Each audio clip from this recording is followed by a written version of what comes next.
Welcome back to the channel. It's LtBuzzLitebeer, and I'm now approaching 200 hours into Starfield. I'm still modding the game, still hitting some of those obscure quests and content, and I've actually been insanely busy. And I just realized that I haven't posted anything for Starfield in quite a while, but you know, we've got some news to talk through today, including 2 different patches, one available now, and the other should be sometime next week. Bethesda is now openly responding to feedback over on Steam about the game, along with some insane cut content that didn't make it into the live version of the game, which I would love to see added back in. I've tried to bring a little sampling for everyone today, and as always, I really do appreciate your continued support for my Starfield uploads. In case you haven't done so already, please hit subscribe and ring the notifications bell to receive my latest upload alerts. Likes, comments, shares are of course greatly appreciated. Chapters are in place and available for an easy viewing experience, and let's get this one rolling.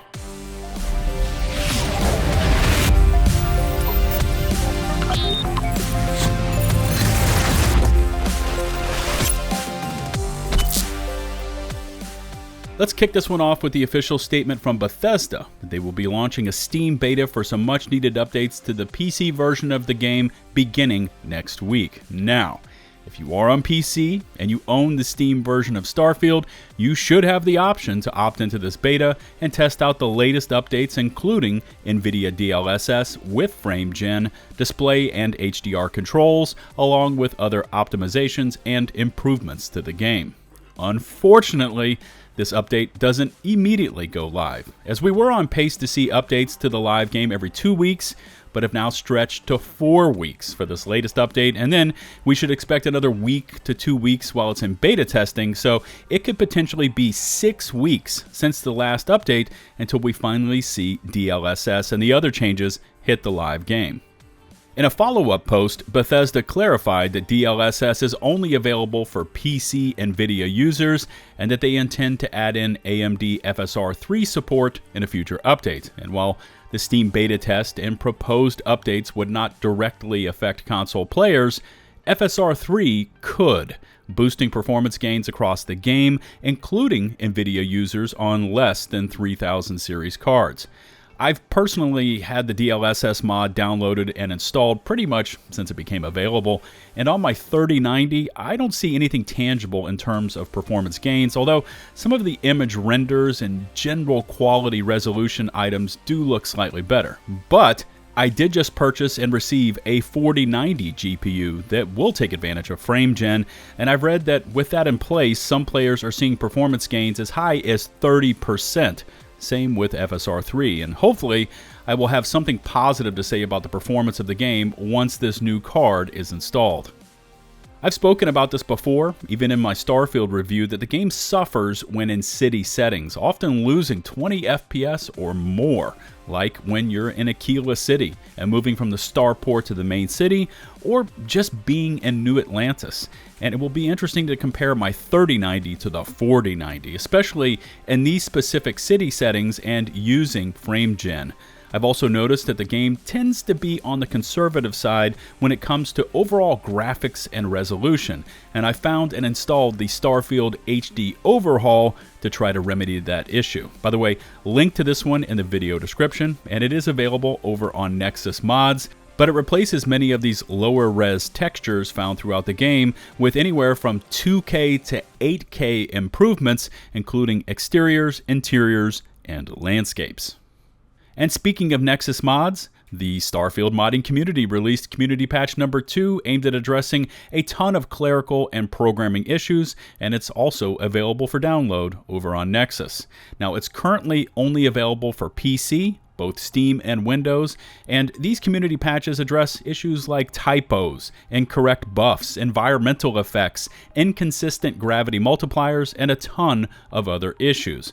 I will include a link to the changelog so you can scan over these for yourself, and I'm actually really looking forward to the Hammer Falls changes already published as upcoming for the next community patch, because anytime I get near Hope Tech, the guards immediately go full auto on me despite finishing that quest many hours ago.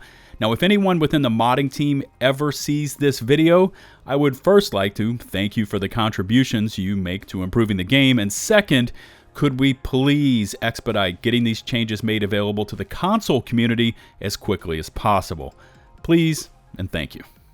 Now, in terms of getting the major fixes pushed live, so this is aimed at Bethesda, I can feel the community sentiment that these are taking far too long.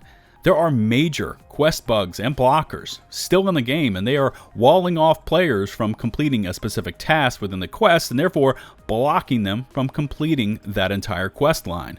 I tweeted out to Bethesda that it would be great to get a comprehensive roadmap of improvements. This change projected to this month, etc., etc., but listen, I get it. DLSS, HDR, it sounds great on paper, but for someone on Xbox Series X or S that had a pivotal questline NPC just float outside the playable area, blocking them from getting the next portion of a mission completed, they don't care about PC features being added to the game. They just want these issues fixed and quickly. Switching gears and now over to Steam reviews and this recent article from Games Radar. Bethesda Dev says that if Starfield can't make you feel OP, we're not sure you will feel like that in any game.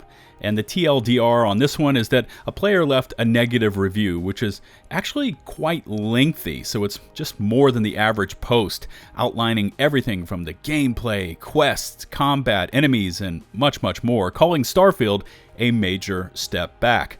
But what makes this one of special interest is that it earned a reply from Bethesda Falco Yamaoka, apologizing for Starfield not living up to the OP's expectations, responding to their complaint of never feeling more powerful throughout the duration of the game. Quote, "If you are looking to feel OP, we recommend looking at completing the quests that grant you special powers to go along with your heavy weaponry. If you don't feel unstoppable, then we are not sure you will feel like that in any game." I'd be interested to see where you stand on this one. Sound off in the comments section below, because I'd have to say that it depends on the circumstances and the difficulty settings that you have the game set to. Looking back on my time in the game, I definitely feel more powerful than when you first exit the mine at the beginning of the game, and I'm not speaking to the powers you accumulate, but more so to the gear I've looted, the weapons, the mods, and the skills I've invested points into. For instance, I went heavy into spaceships, as in tons of points into weapon systems, shields, that entire portion of the skill tree, and there isn't much that I can't handle now when in ship-to-ship battles. But when I look back at when we first do combat in the frontier to now, absolutely, there was a significant amount of power that has been accumulated. And if Bethesda could go in and allow for skill point revamps like in previous titles, that would be clutch. Even if it were specific to NG+, the community would embrace it. I'd love that option outside of starting a fresh character. Now, this next one is something I think would be seriously cool in the game, reported on by PC Gamer. You can build your own Starfield space stations thanks to this modder who found the code already in the game.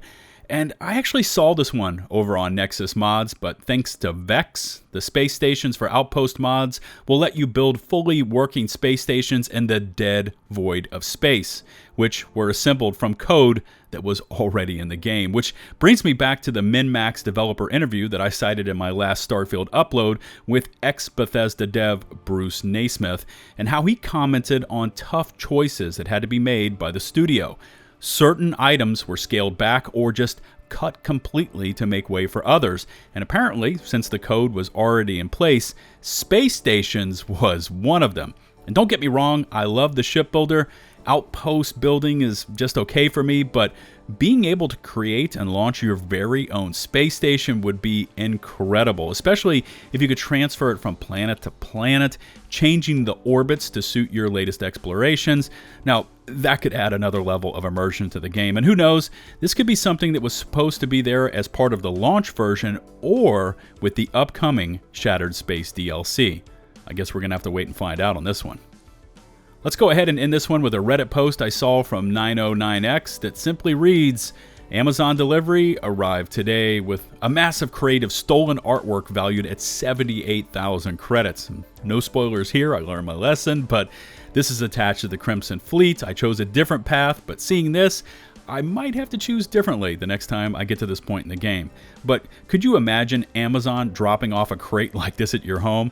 It's already bad enough when you step outside your front door and there are like 15 small envelopes at your feet, but this on your front porch would be epic.